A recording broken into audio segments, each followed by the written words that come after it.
Indian constitution की, मेरे हिसाब से जरूरत नहीं है इतना। तो मेरा आवाज़ तो वहाँ तक पहुँच रहा है ना? थोड़ा सा धीमा है। ठीक हो? माइक ले लो। हेलो, नहीं चलेगा बिना थोड़ा सा माइक से करो। आवाज़ आ रही है? आ रही है ना?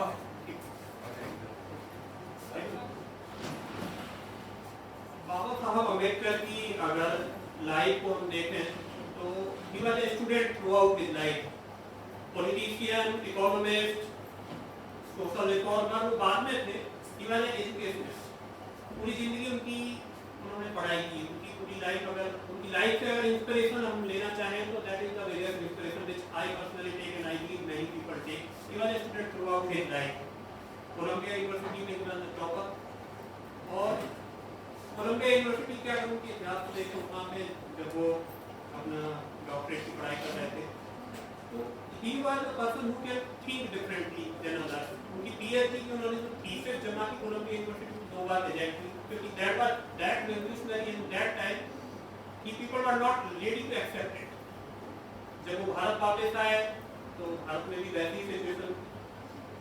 बाबा साहब अम्बेडकर ऐसे पहले सोशल रिफॉर्मर नहीं थे इंडिया में। इंडिया की हिस्ट्री देखें तो 2000 साल से इंडिया में सोशल रिफॉर्मर्स रहे। Gautam Buddha was the biggest social reformer, Mahavir social reformer थे। मेडिवल पीरियड में भक्ति मूवमेंट और सूफी मूवमेंट, ख्वाजा मोइनुद्दीन चिश्ती, निजामुद्दीन औलिया, ये all were the social reformers. और भक्ति मूवमेंट में भी ऐसे स्ट्रेंड्स हैं, कबीर हैं, मीराबाई हैं, जेंडर जस्टिस के लिए लड़ रही थी, तो they all were social reformers. But 18th century में भी देखें तो उनसे पहले भी काफी सोशल रिफॉर्मर थे। Biggest one is Savitribai Phule, Jyotiba Phule, और उस टाइम उनको ज्यादा लोग नहीं जानते थे। आज उनका प्रोमिनेंस बढ़ा है, उनको ज्यादा लोग जानते हैं। उनसे पहले जो इस फील्ड में social reformer, untouchability, social discrimination के लिए इंडिया में जो फाइट कर रहे थे, उसमें सबसे बड़ा नाम तो ई.वी. रामास्वामी तेलियर का है साउथ इंडिया में, तमिलनाडु में, नारायण गुरु केरला में, और भी ऐसे बहुत सारे social reformer. What is different between them and Baba Saheb Ambedkar? Baba Saheb Ambedkar की क्वालिटी थी कि he was think from the academic point of view, और जब वो academic point of view से बात करते थे बात की एक्सेप्टेबिलिटी, तो उन्होंने सोशल डिस्क्रिमिनेशन, अनटचेबिलिटी को एक रैशनल एंगल से जोड़ा, एक इकोनॉमिक एंगल से जोड़ा, और उनका वही बिगेस्ट कंट्रीब्यूशन इंडिया के इतिहास में, इंडिया की हिस्ट्री में, इंडिया की पॉलिटिक्स में। और जो इन्फ्लुएंस है वो ओवर द ईयर्स बढ़ता ही चला गया। 1950 से 1980 के बीच का डेकेड एक ऐसा डेकेड था जब बाबा साहब अम्बेडकर को हम लोग कहीं ना कहीं भूल चुके थे, लेकिन 1980 में हमारी आत्मा, अंतर आत्मा ने फिर से जन्म लिया। बाबा साहब अम्बेडकर का आज जो नेशनल पॉलिटिक्स और सोसाइटी में जो रोल है, जो कंट्रीब्यूशन है, वो जो दिखता है हमें, वो बढ़ता ही चला गया over the year.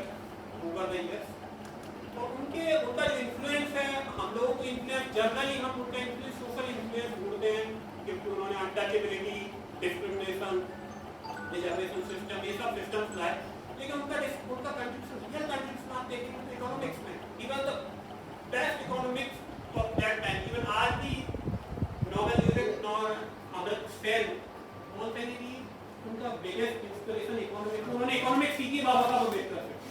So that is his contribution. थोड़ा देर में करें। पॉलिटिक्स में भी बाबा साहब अम्बेडकर आज कॉन्स्टिट्यूशन, भारत का कॉन्स्टिट्यूशन का the chairman of drafting committee, और drafting committee is the most important committee, उसके वो ड्राफ्टिंग कमेटी के चेयरमैन थे। और बहुत सारे इंडियन कॉन्स्टिट्यूशन में बहुत सारे फीचर्स हैं जिसका सिंगल हैंडेडली उन्होंने ही लिए थे। Although constitution making body was not a single person, there were 296 people from provinces of India, and about 90 people were from Indian states। और जब देश का बंटवारा हो गया तो मुस्लिम लीग के जो मेंबर थे वो इंडिपेंडेंट पाकिस्तान के असेंबली में चले गए। तो more than 290 people were still there, which were drafting and writing constitution, और पूरी प्रोसेस 2 साल 11 महीने 18 दिन चलेगा। लेकिन बाबा साहब अम्बेडकर का बहुत यूनिक कंट्रीब्यूशन रहा। बहुत सारे फीचर्स ऐसे हैं जो सिर्फ अगर बाबा साहब अम्बेडकर नहीं होते तो वो फीचर्स नहीं होते कॉन्स्टिट्यूशन में। तो ये उनका वो है। तो मैं आज एक्चुअली ज़्यादा समय ना लेते हुए उनके कुछ कोर, चूँकि वो पूरी जिंदगी स्टूडेंट थे और फिलोसोफर थे, अपने टाइम के बहुत बड़े फिलोसोफर थे, तो भारतीय संविधान में उनका क्या फिलोसॉफिकल कंट्रीब्यूशन है उसके पर थोड़ा सा लाइट डालूंगा। Although I am not a constitutional expert, I don't have any formal education in law or constitution. So I assume this discussion, this debate will be taken purely from educational and academic point of view. उससे ज़्यादा मैं actually बाबा साहब अम्बेडकर वो अपने आप में एक institution थे और इंडियन कॉन्स्टिट्यूशन भी अपने आप में एक इंस्टीट्यूशन है।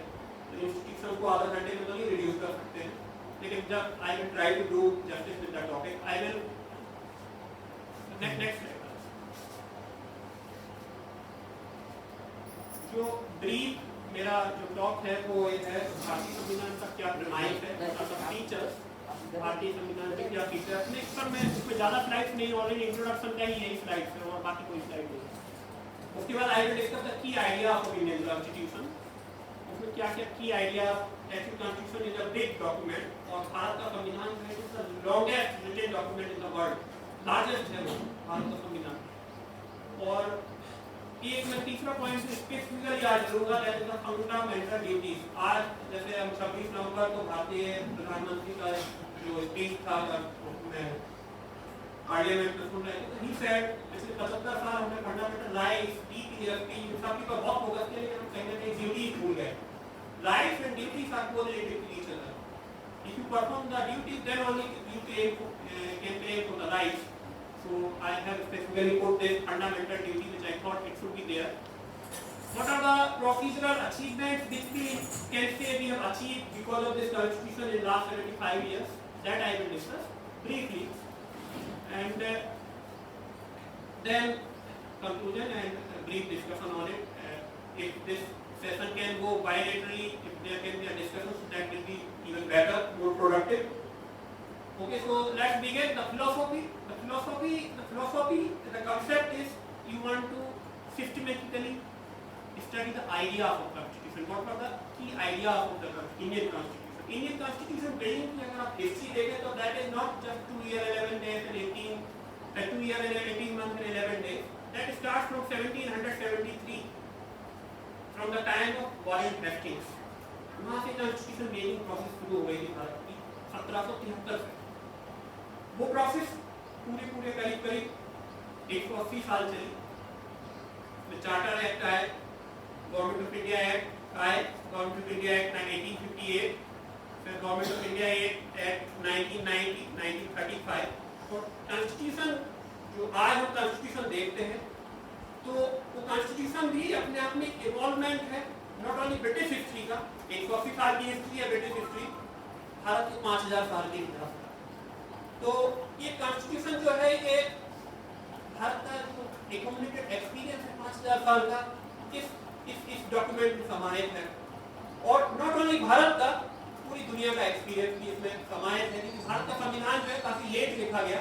संविधान लिखने की प्रोसेस भी काफी पुरानी है और ओल्डेस्ट संविधान रिटन कॉन्स्टिट्यूशन जो है अमेरिका का है, 1776 में बनाया था। तो भारत के संविधान से भी करीब आप देखेंगे तो 180 साल पुराना है। तो और अगर डेमोक्रेसी, फंडामेंटल राइट्स और ये सब भी आप देखें तो they are very old, they are not something which are new concept. हमें ब्रिटेन जो कि मैग्ना कार्टा ब्रिटेन में 1200 में ब्रिटिश मोनार्क ने मैग्ना कार्टा निकाला था, इस बार काइंड ऑफ मिनी कॉन्स्टिट्यूशन। और ओवर द प्रोसेस उनकी भी कॉन्स्टिट्यूशन डेवलपमेंट शुरू हुई ब्रिटेन में 1644 के ग्लोरियस रिवॉल्यूशन के बाद। उनकी मतलब टोटली वहाँ पे डेमोक्रेसी फंडामेंटल रूप से ब्रिटेन में डेमोक्रेसी स्टैब्लिश हो गई थी। आज जो ब्रिटेन में राज व्यवस्था है वो आज से 400 साल से है। तो भारत की अगर कॉन्स्टिट्यूशन डेवलपमेंट और पॉलिटिकल हिस्ट्री देखें तो कहीं ज़्यादा पुरानी नहीं, ब्रिटेन और अमेरिका की कंपेरिजन में जस्ट 75 ईयर ओल्ड, 75। इसलिए हम बोलते हैं भारत की democracy is a young democracy. We are a new state and a new republic, but not certainly not a new nation. We are a very old nation but a new state. So constitution development की जो process थी ultimately 26 नवंबर 1949 को culminate हुई और हमारा संविधान 26 जनवरी 1950 से लागू हो गया। तो संविधान बेसिकली क्या चीज है, संविधान का क्या पर्पस है? संविधान का पर्पस अगर आप देखें तो इसका पर्पस नजर आता है सोसाइटी से। सोसाइटी जो है, सोसाइटी अगर हम सोचें हमने सोसाइटी का निर्माण क्यों किया, हम चाहे तो हम अलग अलग भी रह सकते थे, सब अपने आप में स्वतंत्र रहते, कोई किसी को किसी से मतलब नहीं रहता, लेकिन इस तरह से हम नहीं जी सकते, हमें सोसाइटी की जरूरत है। तो सोसाइटी की जरूरत है, तो हमने बेसिकली क्या किया कि हम सब लोगों ने अपनी अपनी इंडिविजुअल लिबर्टी सेक्रीफाइस करके एक समाज बनाया और उस समाज में हमने कुछ नियम बनाए। अब उस समाज के जो नियम है वो किस स्वरूप में हो, उनका क्या किस तरीके से वो चले, इसलिए हमें उन नियमों के लिए एक मूलभूत डॉक्यूमेंट की जरूरत है। संविधान को एक मूलभूत डॉक्यूमेंट। इसमें बहुत सारे थिंकर्स हैं, 200-250 साल के कॉन्स्टिट्यूशन डेवलपमेंट की भी थिंकिंग बहुत इवॉल्व हुई है। तो अगर आप इसमें देखेंगे, अगर आपने संविधान बनाने के लिए कुछ लोग बिठा दिए और मान लीजिए किसी एक सर्टेन क्लास में है, तो जब वो सोसाइटी के नियम बनाने बैठेंगे तो अपनी क्लास को फेवर करेंगे, बाकी क्लास को किसी को उनको उससे मतलब नहीं है। तो ऐसी स्थिति से उठने के लिए, हम निकालने के लिए हमें ऐसा संविधान मेकिंग बॉडी होनी चाहिए जिसमें हर सोसाइटी, हर कास्ट, हर क्लास के लोग उसमें उसको बनाने में उनका रोल हो। तो भारतीय संविधान एक उसी सोच का एक नतीजा है कि इसको संविधान को कॉन्स्टिट्यूशन मेकिंग बॉडी की, it was not only dominated by certain caste, class और रिलीजन। इसमें सबका समान रूप से सहयोग था और इस सहयोग से ही सब संविधान बना है। तो आज इसीलिए इसकी इतनी एक्सेप्टेंस है। कोई भी क्लास में चले जाइए, कोई भी रिलीजन में चले जाइए, संविधान एक सर्वश्रेष्ठ डॉक्यूमेंट है। उसको बोलते ना, अमेरिका में जाए बोले तो अब अमेरिका में बोलते संविधान सैक्रोसैंक्ट है।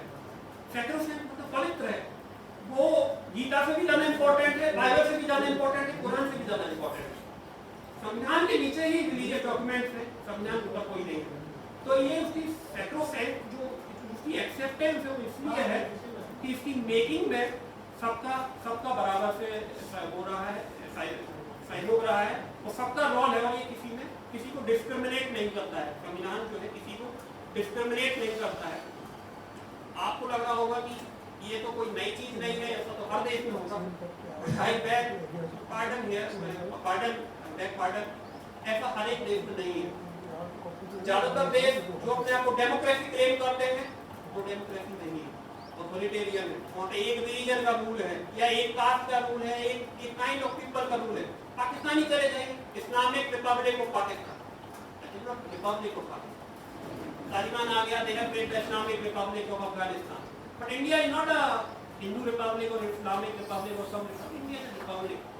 तो ये जो कंट्रीब्यूशन है आप देखेंगे फ्रीडम फाइटर्स का, अम्बेडकर का, उसमें गांधी जी भी है, जवाहरलाल नेहरू भी है और भी बहुत सारे इंडिया के इनका एक कंट्रीब्यूशन है कि they have made a plural, a multicultural society जिसमें हम लोग आज रह रहे हैं।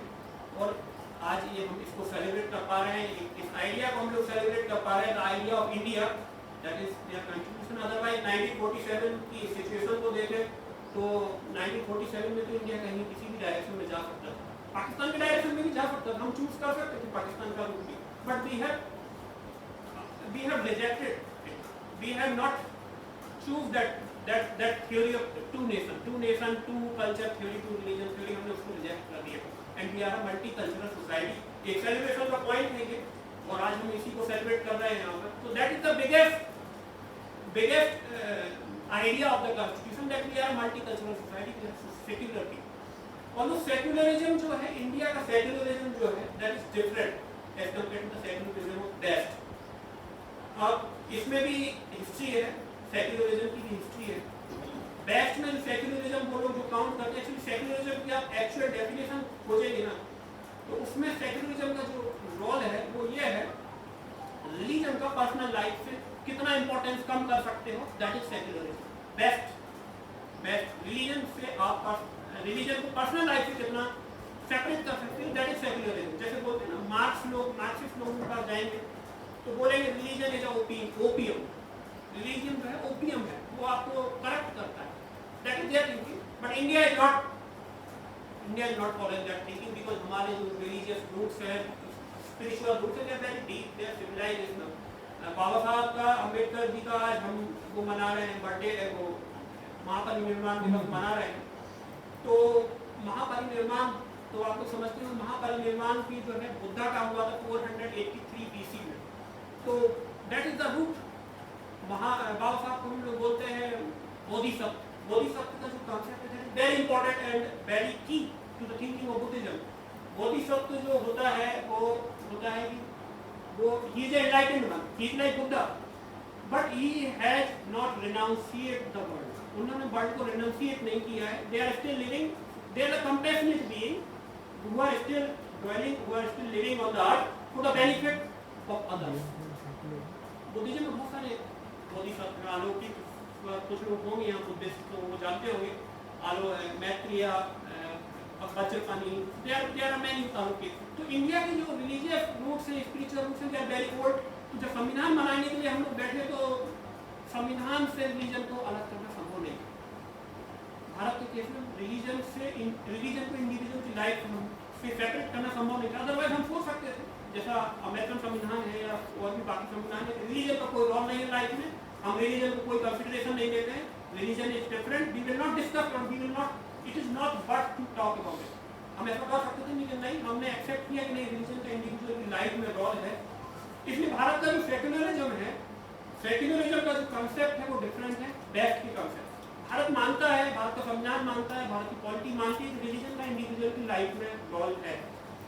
और लेकिन भारत के स्टेट का जो रिलीजन से जो डिस्टेंस है दैट इज इक्वी डिस्टेंस.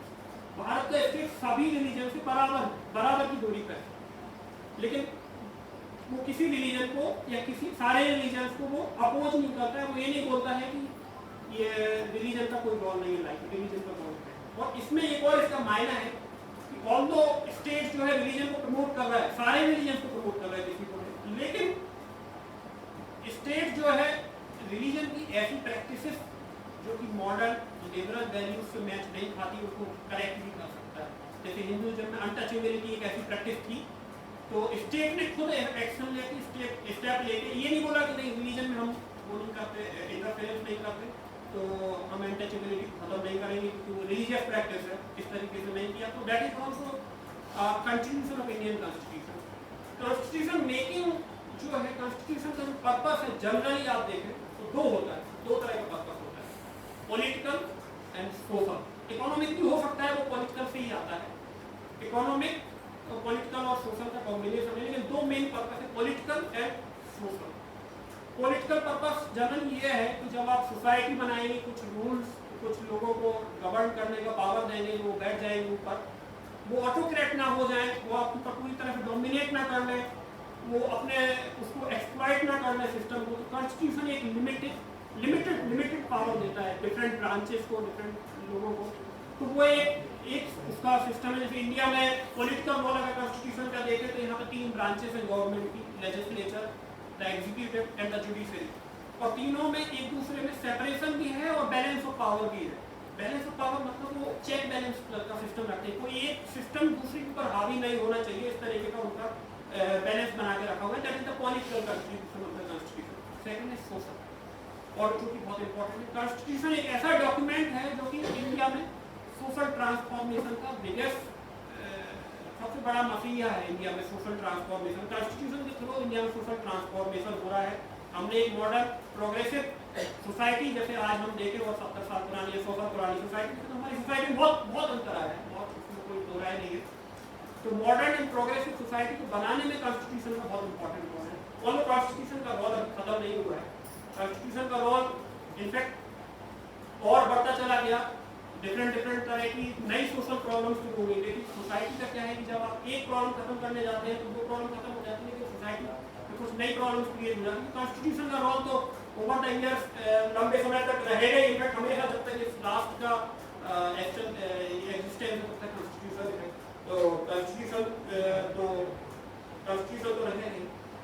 इसके साथ साथ एक और मैं बस की फीचर इंडियन कॉन्स्टिट्यूशन का डिस्कस करूँगा. एक्चुअली कॉन्स्टिट्यूशन के बारे में डिस्कस करना, उसके साथ फीचर को डिस्कस करना संभव नहीं. कॉन्स्टिट्यूशन में जो अथॉरिटी है गवर्नमेंट की वो पीपल से आता है. We the people of India. आप प्रीएम्बल पढ़ेंगे, we the people of India having sworn to reform to constitute India into form of socialist secular democratic republic. तो B the people of India, यहाँ कोई भगवान का कॉन्स्टिट्यूशन नहीं है, कहीं से भगवान से लेजिटिमेसी नहीं आ रही, हम लोगों से लेजिटिमेसी आ रही. इसलिए ये डेमोक्रेसी, इसीलिए डेमोक्रेसी का एक मेन कॉर्नर स्टोन है कि कॉन्स्टिट्यूशन में जो है मेन अथॉरिटी है वो पीपल से आती है. अब मैं इस यहाँ से थोड़ा सा डाइग्रेस करते हुए कॉन्स्टिट्यूशन में बहुत सारे फीचर्स हैं. प्रीएम्बल से शुरुआत करेंगे तो प्रीएम्बल, उसके बाद सिटीजनशिप, उसके बाद union executive, parliament, legislature, judiciary, बहुत सारे फीचर्स हैं। मैं सिर्फ एक फीचर उसका डिस्कस कर रहा हूँ, फंडामेंटल ड्यूटी।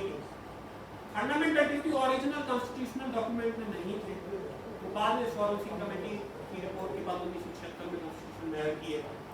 तो फंडामेंटल ड्यूटीज टोटल जो है 11 है, और latest fundamental duty 86 constitutional amendment के बाद ऐड हुई थी, जिसमें 6 से 14 साल के बच्चों को कंपल्सरी एजुकेशन देने का हर पेरेंट का एक फंडामेंटल ड्यूटी है। तो पहली जो फंडामेंटल ड्यूटी सबसे बड़ी है कि we have to abide by the Indian constitution और भारत के फ्लैग, भारत के नेशनल एंथम, भारत के नेशनल आइकन्स को हमें we should respect it and we should abide by it, we should live by the ideals, the cherished ideals which are written in the constitution. That is the fundamental duty. इसको हमें हमेशा इस duty को हमेशा follow करना है, क्योंकि अगर हम कॉन्स्टिट्यूशन राइट्स को क्लेम करते हैं तो ड्यूटीज भूलने का हमें कोई अधिकार नहीं है। इनफैक्ट हम पहले ड्यूटीज को फॉलो करें, उसके बाद ही राइट्स क्लेम कर सकते हैं। दूसरा है कॉन्स्टिट्यूशन की जो दूसरी फंडामेंटल ड्यूटी वो ये है कि we should cherish the ideals of Indian freedom struggle.